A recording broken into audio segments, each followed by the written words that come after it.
दो चीज़ों के बारे में मैं ज़रूर बताना चाहूँगा। एक तो ये दोनों विषय जो है शिक्षकों से संबंधित हैं। एक तरफ हम शिक्षकों की समस्याएं हल करने का पूरा प्रयास कर रहे हैं। आज जो जन सुनवाई थी उसमें सबसे ज़्यादा आवेदन शिक्षकों के ही थे, तो हम उनको हल करने के लिए हमने 7 दिन का टारगेट दिया है। दूसरी तरफ जो शिक्षकों से हमारी अपेक्षा है वो दो चीज़ों पर दो बहुत गंभीर विषय हैं जिन पर मैं सभी शिक्षकों का ध्यान आकर्षित करना चाहूँगा। पहला है कि जो किसी और व्यक्ति को किराए पर, या जिसको कहा जाता है लोकप्रिय भाषा में किराए पर रख करके, या किसी और व्यक्ति को जो है शिक्षक के रूप में कार्य कराना, डमी शिक्षक के रूप में, और खुद शिक्षा देने का कार्य नहीं करना। इस तरह के केसेस को हम बहुत ज़्यादा गंभीरता से लेने वाले हैं और इस तरह के केसेस में FIR दर्ज करने की कार्रवाई होगी। इस तरह के केसेस में जिन लोगों ने इसकी मॉनिटरिंग नहीं की है उनके वेतन से पैसा वसूली करने की कार्रवाई होगी। इस तरह के केसेस यदि सामने आते हैं और जांच में साबित होते हैं तो हम संबंधित शिक्षक को नौकरी से बर्खास्त करने की अनुशंसा करने की कार्रवाई करेंगे।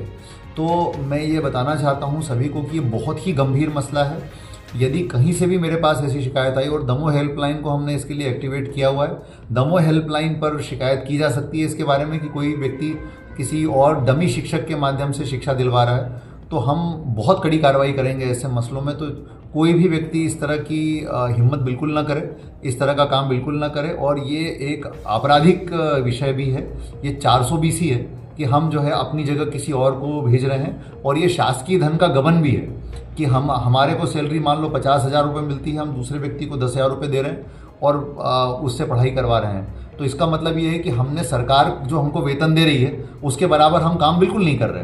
तो ये शासकीय धन का गबन भी है। और इसके साथ साथ मैं उन लोगों को भी चेताना चाहता हूँ कि जो लोग इस तरह का काम करने के लिए राजी हो जाते हैं, जो व्यक्ति उनकी जगह पढ़ा रहे हैं वो भी इसमें इस अपराध के पूरे भागीदार होंगे और उनके खिलाफ भी कार्रवाई हम लोग करेंगे। तो इस मामले में सभी शिक्षक जो हैं वो बहुत सतर्कता बरतें और कोई ऐसा कदम न उठाए जिससे कि आचरण नियमों का उल्लंघन यहाँ पर हो। दूसरा पॉइंट मेरा ये है कि जो शिक्षक, मेरे पास ऐसी शिकायतें भी आती हैं कि कुछ शिक्षक जो है ट्यूशन पढ़ाते हैं घरों पर।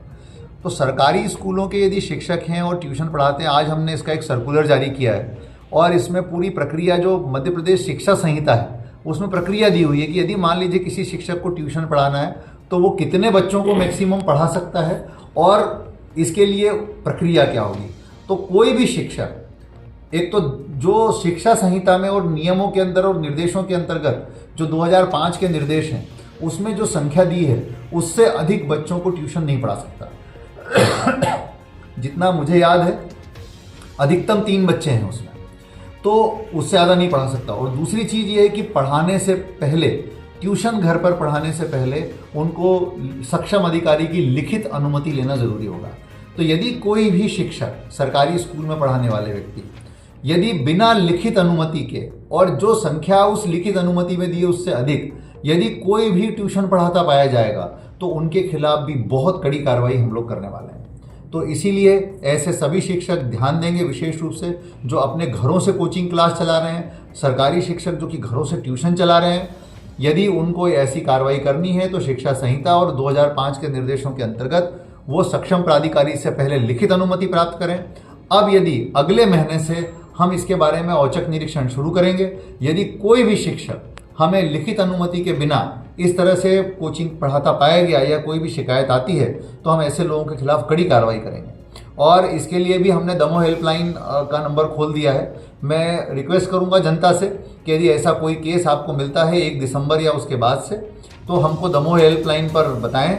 दोनों तरह की चीज़ों में, यदि मान लीजिए कोई डमी शिक्षक पढ़ा रहा है, किराए का शिक्षक, किराए से लेकर के शिक्षक पढ़ाया जा रहा है बच्चों को, या फिर कोई शिक्षक लगातार गायब है स्कूल से, या फिर जो है कोई सरकारी शिक्षक जो है ट्यूशन पढ़ा रहा है बच्चों को बिना अनुमति के, तो ऐसी चीज़ों को आप दमोह हेल्पलाइन के माध्यम से बताएं, हम इन पर कड़ी कार्रवाई करेंगे।